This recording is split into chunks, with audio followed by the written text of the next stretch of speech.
اس میں منقول ہے جس کا مفہوم ہے کہ جب کوئی نوجوان سچی توبہ کرتا ہے نا تو فرشتے ایک دوسرے کو خوشخبریاں دیتے ہیں.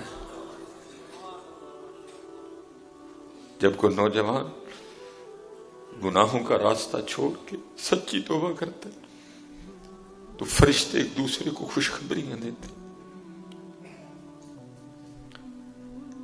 جو دیگر فرشتے ہیں وہ پوچھتے ہیں بھائی کیوں خوشخبریاں دے رہے ہو ایک دوسرے کو؟ تو ان کو بتایا جاتا ہے یہ ایک نوجوان نے گناہوں کا رشتہ چھوڑ کے نا اپنے اللہ کی بارگاہ میں سچی توبہ کر لیا ہے. پھر ایک اعلان کرنے والا اعلان کرتا ہے اس نوجوان کے توبہ کے استقبال میں ساری جنتوں کو سجا دو. تینوں روٹی دی فکر پہ گئی، تینوں روٹی دی فکر پہ گئی. یہ فکر کر میاں تیرا اللہ تجھ سے راضی نہیں ہے. اپنے اللہ کو منا، روٹی کی فکر پڑ گئی تجھے، اپنے اللہ کو راضی کر. تیرا مقصد صرف روٹی کمانا نہیں ہے، تیری تخلیق کا مقصد بہت بڑا ہے. تو وہی ہے جس کے لیے 4 قسمیں کھائیں اس نے، والتین والزیتون وطور سینین وہذا البلد الامین لقد خلقنا الانسان فی احسن تقویم. وہ جس کے لیے 4 قسمیں کھائی گئی وہ صرف روٹی کے لیے آیا ادھر. اقبال کہتے ہیں بے خبر تو جوہر آئینہ ایام ہے، تو جہاں میں خدا کا آخری پیغام ہے. ہاں بس ایک کام کرو پتر، جو طریقہ رسول اللہ علیہ الصلوۃ والسلام نے بتایا اس پہ نکل کھڑو پھر، اور اس پہ چھوڑ دو فقیری امیری میں کوشش پوری کرو، پوری محنت کرو پتر، لیکن رب کو ناراض کر کے نہیں، دھوکہ دے کے نہیں، جھوٹ بول کے نہیں، قسم کھا کے نہیں، کم تول کے نہیں، پورا تول، سچی بات، نو دھوکہ، نو فراڈ. ہاں جو نبی علیہ السلام نے طریقہ دیا، اپنے دن کی ابتدا فجر سے کرو، اپنے دن کی ابتدا استغفار سے کرو، اپنے دن کی ابتدا سورہ یاسین سے کرو، اپنے دن کی ابتدا درود پاک سے کرو،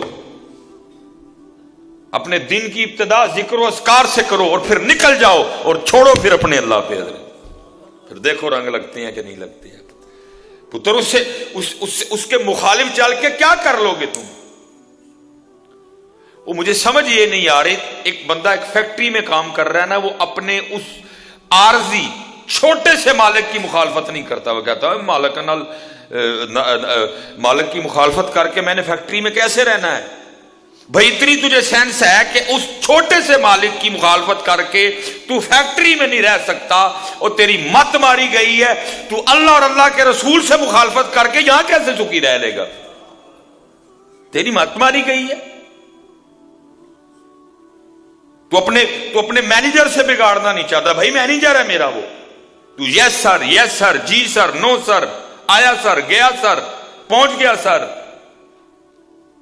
جس مینیجر کا پتہ ہی کوئی نہیں اگلے دن اس کا تبادلہ ہو گیا ہو، جس مینیجر کا پتہ ہی کوئی نہیں وہ اس نے اگلا سانس بھی لینا کہ نہیں لینا ہے، تو اس مینیجر سے تو ڈر رہا ہے کہ میں اس آفس میں اس مینیجر کے خلاف چل کے نہیں رہ سکتا. بھائی تو کیا کر رہا ہے؟ پھر تو اللہ اور اللہ کے رسول کے خلاف چل کے کیسے سکھی رہ لے گا؟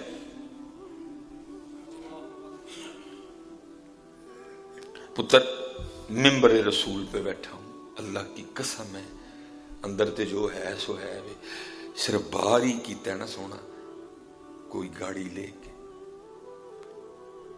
وہ کلپ میں کہہ بیٹھا ہوں کہ میرا کار کرائے تے، کوئی ادھر کار دی چابی لے کے، کوئی گاڑی کی چابی لے کے.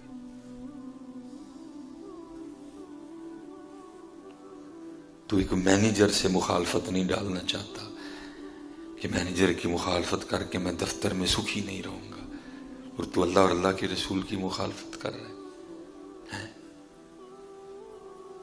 جو ملکوں کا مالک ہے.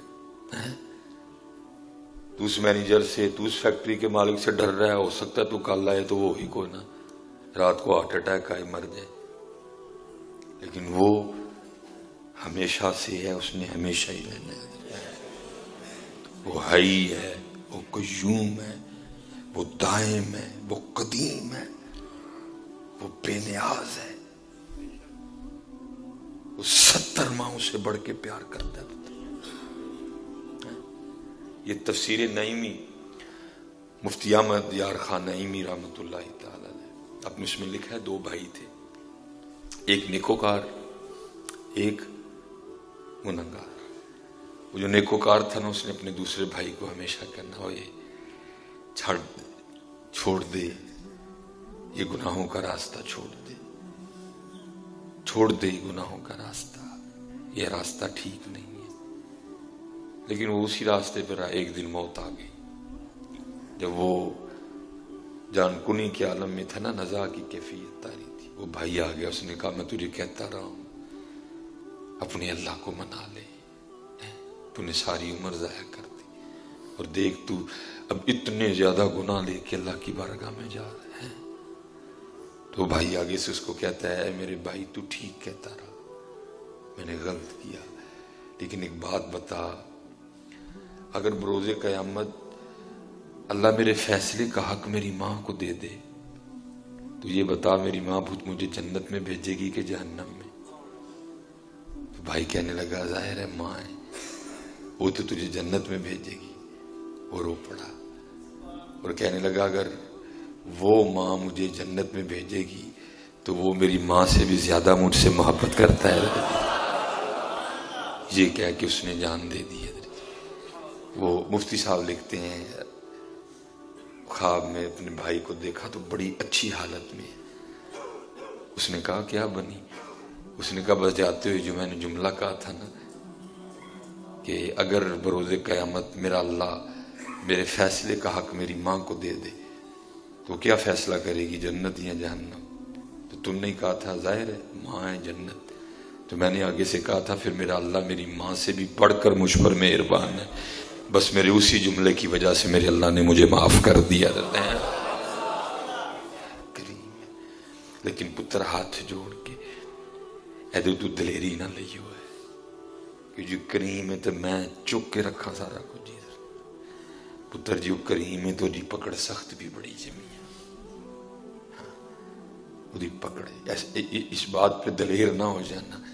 یہ بات میں نے صرف اس لیے سنائی ہے تاکہ دلوں کو ٹھنڈک پڑے، لیکن اس بات پہ دلیر نہ ہو جانا کہ کریم ہے تو میں چک کے رکھا سارا کچھ نہ پتہ۔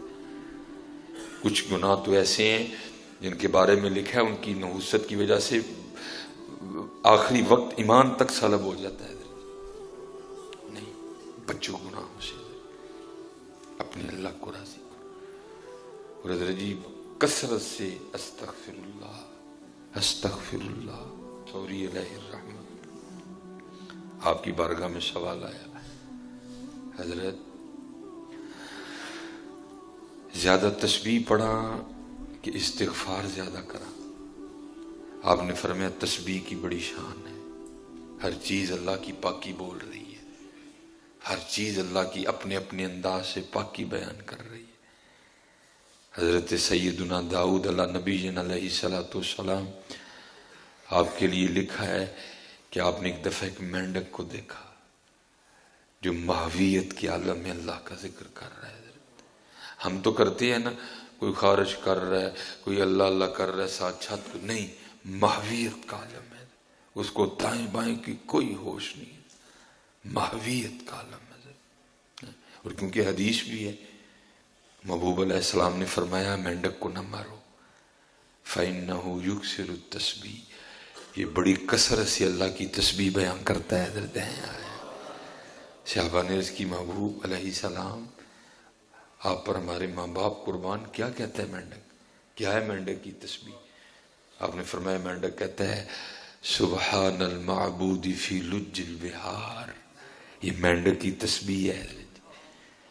حضرت سیدنا داؤد علیہ نبی علیہ السلام نے اس مینڈک سے پوچھا وہ تو کب سے اسی طرح اللہ کا ذکر کر رہا ہے؟ اس مینڈک نے عرض کی اللہ کے نبی علیہ السلام متواتر 70 سال سے اسی طرح میں اللہ کی یاد میں محو ہوں، 70 سال سے اسی طرح میں اللہ کی یاد میں۔ ہاں پتر حضرت جی 10 لکھے ہیں جانور جو جنت میں جائیں گے، 10 جانور لکھے ہیں۔ اب وقت تھوڑا ہے، میں پھر انشاءاللہ کبھی تفصیلاً اس کو بھی، ان میں ایک کتا بھی ہے، ان میں ایک گدھا بھی ہے، ہاں حضرت عزیر علیہ السلام کا، وہ بھی جنت میں جائے گا۔